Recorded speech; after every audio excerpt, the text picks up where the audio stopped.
preconceito quanto aos produtos baratos chineses que inundaram o mercado brasileiro ainda persiste. É xing-ling, dizem muitos, criticando a qualidade. E como então imaginar que a China tenha se transformado num dos principais parceiros tecnológicos do Brasil, com o lançamento de um satélite de observação da Terra em 2012 e outro previsto para 2013, além de acordos para a montagem de laboratórios de nanotecnologia e biotecnologia, sem falar ainda de 5 mil vagas para brasileiros irem aprimorar a formação científica lá. A China já é o maior parceiro comercial do Brasil. Em 2011, o nosso saldo comercial com a China foi de 11 bilhões de dólares. Os dois governos assinaram uma parceria estratégica global, que representa um privilégio que ultrapassa os assuntos bilaterais e incorpora as mais relevantes questões globais de política e economia. Para entender a aproximação com a China, especialmente nos assuntos de alta tecnologia, convidamos especialistas. Vamos a eles. José Raimundo Braga Coelho, físico com mestrado em matemática, já foi professor da UNB, a Universidade Nacional de Brasília, e da PUC, aqui do Rio de Janeiro, e ainda da Universidade de Nova York. No Instituto Nacional de Pesquisas Espaciais, o INPE, foi gerente-geral do Programa China-Brasil de Satélites e vice-diretor da Coordenação Geral de Engenharia e Tecnologia. Atualmente, é o presidente da Agência Espacial Brasileira. Severino Bezerra Cabral Filho, historiador com doutorado em Sociologia, é diretor-presidente do Instituto Brasileiro de Estudos China, Ásia e Pacífico, além de membro do Corpo Permanente, da Escola Superior de Guerra. Fernando Lázaro Freire Júnior é doutor em Física e professor titular da PUC, aqui do Rio de Janeiro. É também editor da revista da Sociedade Europeia de Física. Atualmente, é o diretor do Centro Brasileiro de Pesquisas Físicas, o nosso CBPF. O meu xará André Soares, mestre em Engenharia de Produção, com ênfase em Gestão e Inovação, feito lá na Universidade Federal do Rio de Janeiro, atua como coordenador dos projetos de pesquisa e análise do Conselho Empresarial Brasil-China. Ele é especialista nas relações econômico-comerciais entre Brasil e China. E nos últimos 5 anos, ele vem estudando esse processo de globalização das empresas chinesas e sua atuação no Brasil. Bem, vamos começar, Zé Raimundo, com esse conceito que eu falei lá do preconceito, né? A China realmente tem acho que foi pelos satélites, pela área espacial, o primeiro contato mais forte do Brasil. Tem tanta tecnologia assim acumulada que vale a pena essa relação especial? Eu acho que isso se revela principalmente pelo resultado de suas atuações na área espacial. Você sabe que a China hoje, junto com a Rússia e os Estados Unidos, são os 3 países que dominam em todas as escalas atividades espaciais de desenvolvimento na área de atividades espaciais, de formas que isso não aconteceu por acaso, isso aconteceu devido ao grande investimento que foi feito, principalmente na área de educação.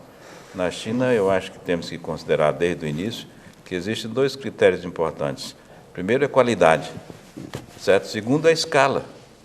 Então, essas 2 coisas é que promovem esse súbito desenvolvimento na área tecnológica, principalmente.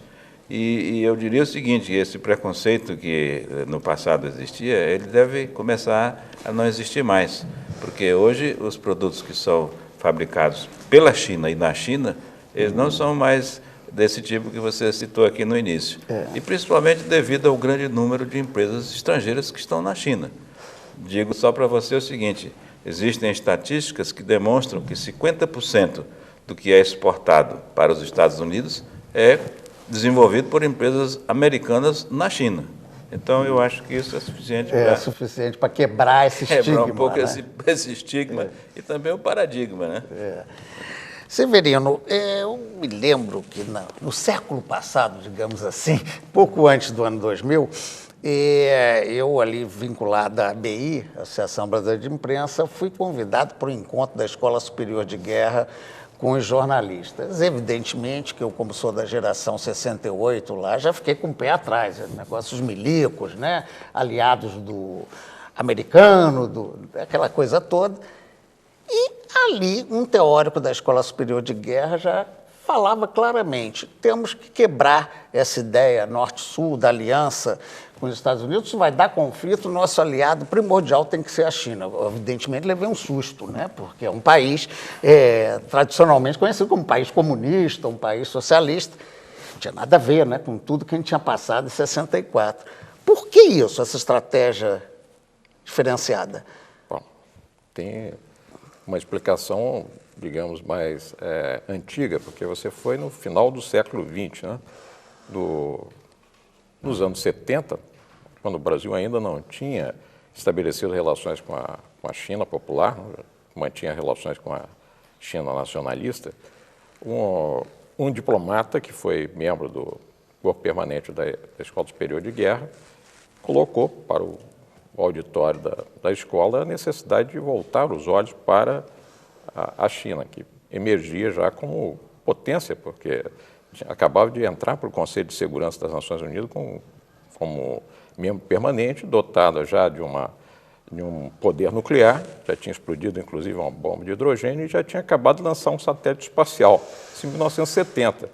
Quer dizer, veio daí a visão desenvolvida não só na Escola Superior de Guerra, mas no Itamaraty, nos altos centros de estudo estratégico brasileiro, do Estado brasileiro, da importância que havia nas relações do Brasil com a China. E se acentuaram mais depois do estabelecimento das relações, em 1974. E se ampliaram, porque o Brasil, à época, nós estávamos ainda na época da Guerra Fria, portanto, havia uma divisão no mundo bipolar, e havia dois blocos, né, em pé de guerra, que era o bloco ocidental e o bloco comunista. E o Brasil pertencia ao bloco ocidental. Tinha uma aliança, um tratado de aliança militar com os Estados Unidos e com o Ocidente. Mas, no entanto, nós vislumbrávamos já a intensa e importante relação com a China. Isso está no primeiro comunicado do ministro Azevedo da Silveira, que era o chanceler responsável pelas relações exteriores do Brasil no governo militar do presidente Geisel. Ele já assinalava isso, o largo caminho que havia a trilhar na relação entre os dois países. Foi na época, inclusive, que o Brasil também fez o acordo nuclear com a Alemanha, ou isso. seja... E 10 anos depois, né, na década de 80, a segunda visita presidencial à China, o presidente Sarney já assinou o acordo de cooperação que veio dar lugar aos atuais satélites. Quer dizer, é longa a história das relações e, por isso, a nossa parceria estratégica com a China foi a primeira dos países da China, a primeira grande parceria estratégica que ela estabeleceu foi, depois da reforma, foi com o Brasil, em 1993. Essa parceria se ampliou agora em 2004 com a visita do presidente Lula e agora tivemos, este ano, a visita do primeiro-ministro chinês, Wang Jiabao, que, em contato com a nossa presidenta Dilma Rousseff, ele elevou essa parceria estratégica dimensão global. Vamos pegar essa questão, Lázaro, e a gente, tal como falamos do satélite, a nanotecnologia é uma coisa do Brasil um pouco mais recente, mas a gente acabava, por conta desse conflito, esses blocos, não sabendo que os chineses estavam se desenvolvendo tanto, pegávamos mais pelo exotismo de acupuntura e tal. Né? Como é que é o padrão da nanotecnologia, ao ponto que o Brasil vai agora abrir, está lá o Gallenbeck na China. Isso. Quer dizer, de uma maneira geral, na área da física, eu me lembro que eu estava conversando com o Raimundo antes de começar o programa, eu estava fazendo um estágio na Itália em 88 e tinha uma física chinesa usando aquela roupinha do uniforme, né, do Mao Tse-tung, né?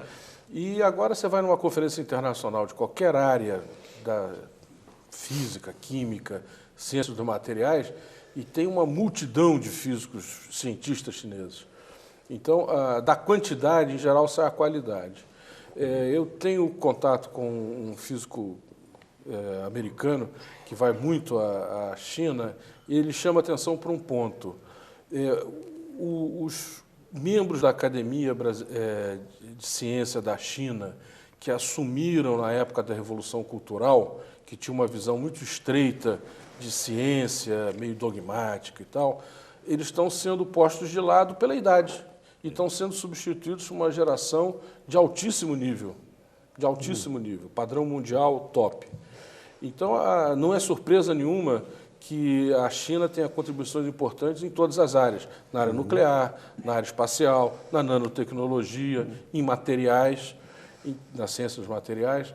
Então, o fato do Brasil procurar uma aproximação com a China na área de nanotecnologia, um desenvolvimento de projetos conjuntos, faz parte dessa situação, dessa realidade, dessa realidade que a gente vive hoje. Acho que Bem, eu vou pedir para o André pegar esse gancho aí, até que o Zé Armando falou, empresas de fora, né, trabalham na China. E se faz muito a crítica de que a China tem uma mão de obra barata, explorada, por isso o produto fica mais barato, ou seria essa ideia de volume que dá um preço melhor?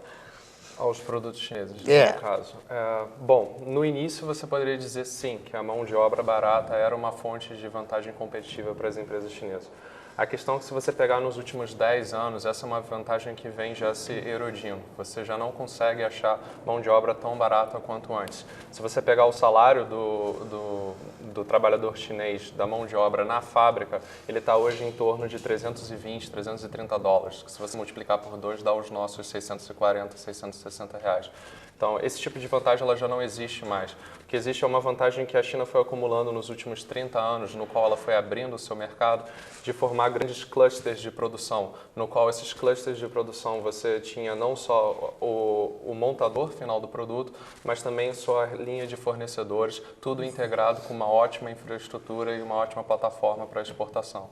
Então, você tem um conjunto de fatores que vão além da mão de obra que explica muito bem o quão barato é o produto chinês. E certamente nós sabemos aqui que nós temos um problema com a mão de obra brasileira de educação, né? Hoje tudo tem software, tem tecnologia, e certamente os chineses talvez sejam a mão de obra mais preparada, né? Mais bem estabelecida para a produção, né? Que dá uma rentabilidade também melhor. Sobre o caso da mão de obra barata que é especializada, isso realmente ainda continua sendo uma grande vantagem.